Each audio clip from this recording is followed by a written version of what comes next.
Hello everyone, চলে এলাম ছোট্ট একটি মিনি ব্লগ নিয়ে। তো দেখো, আজকে অনেক দিন পর মেহেন্দি পড়লাম, না হলো 6 মাস পর। যেহেতু শ্রাবণ মাস, সবাই বলে সবুজ চুড়ি আর মেহেন্দি নাকি পড়তে হয়, তো আমি সঙ্গে সঙ্গে কিন্তু সবুজ কালার নেল পালিশও পরেছি।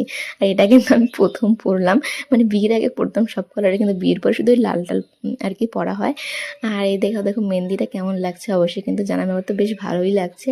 আর এত সরু সরু হাত আমার, কি আর বলবো, মনে হচ্ছে যেন কঙ্কালের হাত। তো যাই হোক, মানে এত ভালো লাগছে না, সত্যি কি বলবো, আর বলে বোঝাতে পারছি না। আর তোমাদের কার কার মেহেন্দি পড়তে ভালো লাগে সেটা জানিও। তো দেখো, মেহেন্দি করে নিলাম, আর তার সাথে আবার সবুজ কালারের নেল পালিশ। সত্যি অনেক বছর পর লাল কালার ছাড়া অন্য কোনো নেল পালিশ করলাম। আর সাথে তো মেহেন্দি আছেই। তো এদিকটা বেশি ভালো হয়নি, কারণ এটা আগে পরেছি, তো সব এনার্জি এখানেই শেষ। আর এটা পড়ার সময় ইচ্ছেই করছিল না যে পড়বো, এই জন্য কিছু একটা করে রেখেছি। আর সোনুকেও পড়িয়েছি একটু করে, কিন্তু স্কুলে বকা দেবে এর জন্য অল্প পড়িয়েছি। আর তো কেমন হয়েছে অবশ্যই কিন্তু জানাবে, ঠিক আছে? আমার তো এই কালারটা বেশ সুন্দরই লাগছে, ভালো লাগছে সত্যি। আগে মেহেন্দি করতে কি ভালো লাগতো, কিন্তু এখন সময় সুযোগ হয় না বলে পড়া হয় না।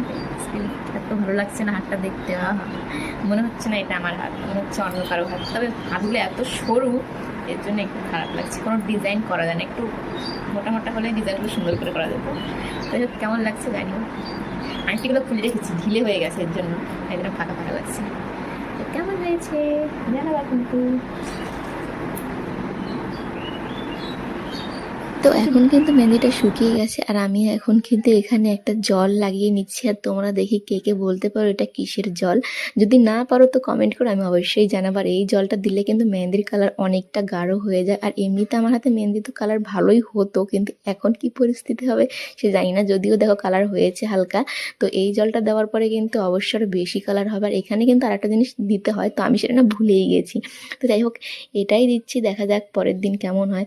সত্যি মেহেন্দি পরার পরে কিন্তু পরের দিন সকালবেলা দেখতে হাতটা এত ভালো লাগে সে বলার বাইরে।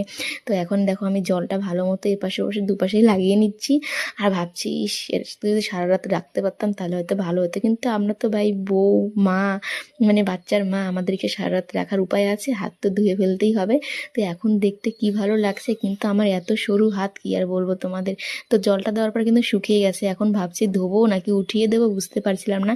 তো শেষ পর্যন্ত আমি কী করলাম সেটা জানতে হলে পরের ব্লগটা দেখতে হবে, তাহলে কিন্তু তোমরা জানবে। আর মেহেন্দি কালারটা ঠিক কতটা হয়েছে সেটাও কিন্তু সেখানে দেখতে পারো। তো চলো আজকের মতো এই মিনি ব্লগটা এই পর্যন্ত। ভালো লাগলে লাইক করো, নতুন হলে চ্যানেলটি সাবস্ক্রাইব করে পাশে দেখো।